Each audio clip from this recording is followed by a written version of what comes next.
A Napoli ci sono solo mariuoli. Sarà vero? Chi vorrà sapere? E tu? In un commento ad uno dei miei precedenti video mi hanno scritto che a Napoli ci sono solo mariuoli.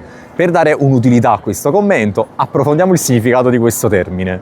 In linea generale, la parola mariuolo indica un ladro o un truffatore, ma anche chi si comporta in maniera disonesta nell'animo e nella vita. L'etimologia del termine è incerta. Secondo alcuni deriverebbe dalla parola francese mariole, detto bene, che significherebbe furbacchione. Secondo altri invece deriverebbe dallo spagnolo marrugliero, e cioè imbroglione. Altri invece collegano la parola a Maria e all'espressione far le Marie, cioè fingere devozione e semplicità. A Napoli però questa parola non è soltanto un insulto, ma anche un modo simpatico per indicare una persona furba. Chi le nu mariuole? La sa lunga. Tornando poi alla nostra domanda iniziale, cioè a Napoli ci sono i mariuoli, vi rispondo con una frase di Edoardo De Filippo, e cioè che i mariuoli e la gente onesta stanno in da tutti i paesi romun. E se anche tu la pensi così, salva questo video e condividilo.